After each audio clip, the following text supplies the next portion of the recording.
الحمدللہ وحدہ والصلاة والسلام علی من لا نبی بعد اما بعد۔ معزز سامعین کرام، آج کی اس ویڈیو میں جادو کے تعلق سے کچھ باتیں عرض کرنی ہیں۔ نمبر ایک بات تو یہ عرض کرنی ہے کہ اس دنیا کے اندر جادو کا علم کس طریقے سے آیا۔ نمبر دو بات یہ عرض کرنی ہے کہ جادو کرنا اور کرانا حرام ہے یا جائز ہے۔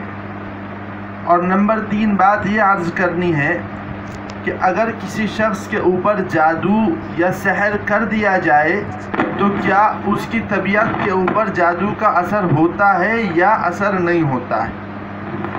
تو سب سے پہلی بات یہ عرض کرنی ہے کہ جادو دنیا کے اندر کس طریقے سے آیا۔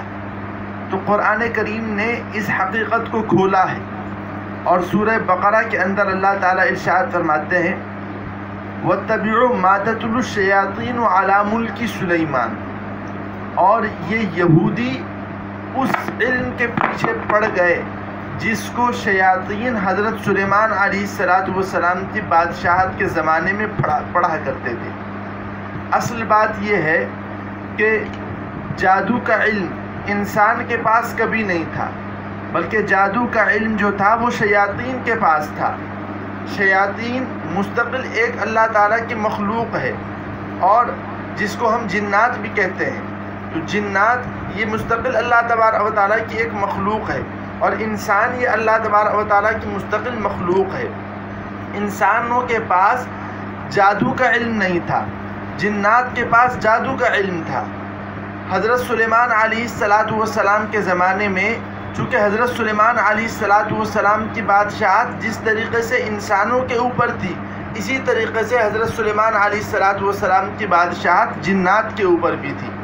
تو حضرت سلیمان علیہ السلام کے زمانے میں جنات اور انسان مل جل کر رہا کرتے تھے آپس میں، اور بالکل آپس میں ایک دوسرے سے خلط ملط ہو کر رہا کرتے تھے۔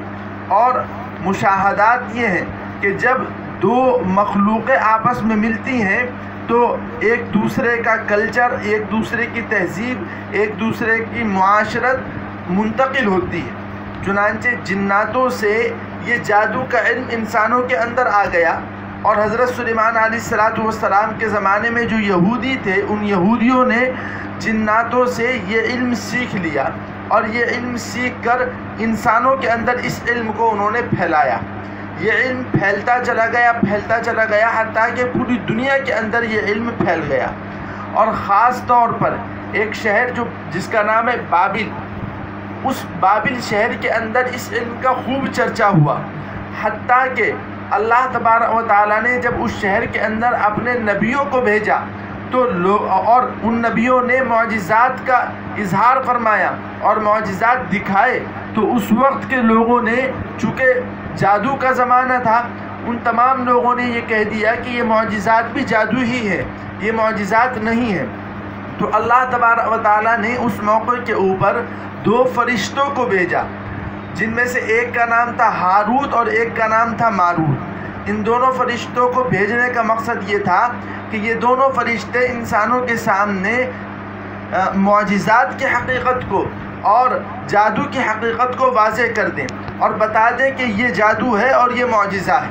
چنانچہ وہ فرشتے آئے، اور ان فرشتوں نے آ کر جادو کے درمیان اور اسی طریقے سے معجزات کے درمیان فرق واضح کیا، اور بتایا کہ جو معجزات ہوتے ہیں یہ بھی خلاف عادت ہوتے ہیں، لیکن یہ بغیر سبب کے ہوتے ہیں، وداؤٹ ریزن ان کا وجود ہوتا ہے۔ اور جو جادو ہوتا ہے اس جادو کا ایک وہ خلاف عادت ہوتا ہے، اور لیکن اس کا کوئی نہ کوئی سبب ہوتا ہے، لیکن وہ سبب ظاہر نہیں ہوتا اور انسان کو نظر نہیں آتا۔ تو گویا معجزے اور جادو کے درمیان یہ فرق ہے کہ معجزہ بغیر سبب کے وجود میں آتا ہے، اور جادو سبب کی وجہ سے وجود میں آتا ہے، لیکن اس کا سبب مخفی ہوتا ہے، چھپا ہوا ہوتا ہے، ظاہر نہیں ہوتا، اور انسان اس کو دیکھ نہیں پاتا۔ یہ فرشتوں نے واضح کیا۔ جب انہوں نے اس بات کی وضاحت کی، اس وقت انہوں نے جادو کی اقسام اور جادو کے تمام علم کو واضح کیا۔ تو یہ جو یہودی تھے، یہ یہودی آتے تھے ان فرشتوں کے پاس اور کہتے تھے کہ آپ جادو کے تمام قسمیں ہمارے سامنے بیان کر دیں، جادو کے تمام اصول و فروع ہمارے سامنے بیان کر دیں تاکہ ہم جادو سے بچ سکیں۔ مقصد ان کا یہ ہوتا تھا کہ تاکہ ہم جادو سیکھ لیں، لیکن ان کے سامنے یہ بتایا کرتے تھے، یہ ظاہر کیا کرتے تھے کہ ہم جادو سے بچنے کے لیے جادو کے علم کو سیکھ رہے ہیں، اور اس طریقے سے انہوں نے فرشتوں کے ذریعے سے اس علم کو سیکھ لیا اور اس کو پھر دنیا کے اندر پھیلایا، اور اس علم کے ذریعے سے انہوں نے نہ جانے کیا کیا خرافات دنیا کے اندر کی۔ تو عرض کرنا، مقصد یہ ہے عرض کرنے کا کہ جادو کا علم جو دنیا کے اندر آیا ہے یہ جنات کے ذریعے سے آیا ہے، انسانوں کو اللہ تبارک و تعالیٰ نے جادو کا علم نہیں دیا تھا۔ تو پہلی بات تو یہ عرض کرنی تھی۔ دوسری بات یہ عرض کرنی تھی کہ اگر کوئی شخص کسی کے اوپر جادو کرتا ہے تو اس کا شرعی حکم کیا ہے، کیا یہ عمل حرام ہے، کیا یہ عمل جائز ہے یا جائز نہیں ہے۔ تو اس کے بارے میں یہ معلوم ہونا چاہیے کہ اگر کوئی کسی شخص کے اوپر جادو کرتا ہے تو جادو کرنا حرام ہے۔ فقہا نے لکھا ہے بڑے گناہوں کے اندر اس گناہ کو سمجھا جاتا ہے کہ کسی دوسرے انسان کے اوپر جادو کر دیا جائے۔ پھر اگر جادو کرتے وقت ایسے کلمات استعمال کیے گئے اور ایسے اعمال کیے گئے جو اعمال کفریہ ہیں تو جادو کرنے والا اور جادو کروانے والا دونوں کافر ہو جائیں گے۔ اور اگر ایسے اعمال یا ایسے افعال یا ایسے اقوال نہیں استعمال کیے گئے کہ جو کفر کے حد تک پہنچتے ہوں تو کرنے والا کافر تو نہیں ہوگا، لیکن وہ حرام کا مرتکب ہوگا، حرام کام کرنے والا ہوگا، اور قیامت کے دن اس کو سخت ترین عذاب کے اندر مبتلا کیا جائے گا۔ ہاں اگر کوئی شخص جادو کا علاج کرنے کے لیے اس عمل کو سیکھے تو پھر اس کی گنجائش ہے۔ چنانچہ فقہا نے لکھا بھی ہے کہ اگر کسی کے اوپر جادو ہو جائے تو اس جادو کو ختم کرنے کے بھی اسباب ہیں۔ مثلا معوذتین ہے، قل اعوذ برب الفلق ہے، قل اعوذ برب الناس ہے، اگر اس کو مستقل پڑھتا رہے انسان تو جادو اگر کسی کے اوپر ہے تو اس کا اثر بھی ختم ہو جاتا ہے، اور اللہ تبارک و تعالیٰ جادو سے ایسے شخص کو محفوظ بھی رکھتا ہے۔ عام طور پر ایک سوال لوگ یہ کرتے ہیں کہ اگر جادو کسی کے اوپر کیا جائے تو کیا اس کا اثر ہوگا یا اثر نہیں ہوگا؟ تو یہ بات بھی معلوم ہونی چاہیے کہ اگر جادو کر دیا جائے تو جادو کا اثر ہوتا ہے، حتیٰ کہ اللہ کے نبیوں کے اوپر بھی جادو کا اثر ہوا ہے۔ خود ہمارے رسول جناب رسول اللہ صلی اللہ علیہ وسلم کے اوپر جب یہودیوں نے جادو کیا تھا تو آپ کی طبیعت کے اوپر بھی اس کا اثر ہوا تھا اور آپ بھی جادو سے متاثر ہوئے تھے۔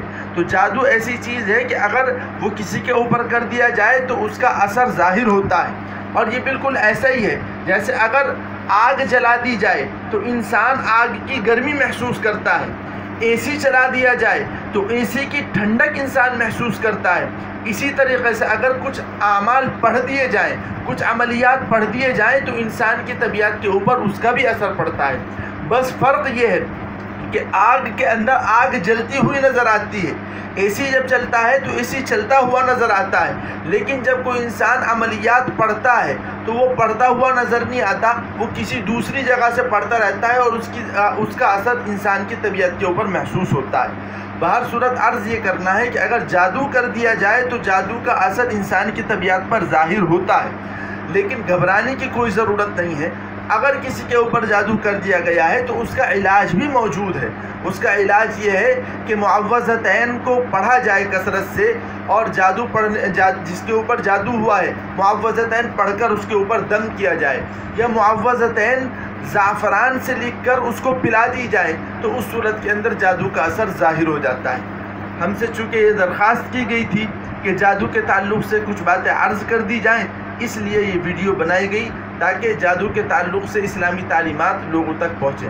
اللہ تعالی ہم تمام لوگوں کو جادو جیسے برے عمل سے بچنے کی توفیق عطا فرمائے۔ وآخر دعوانا ان الحمد للہ رب العالمین۔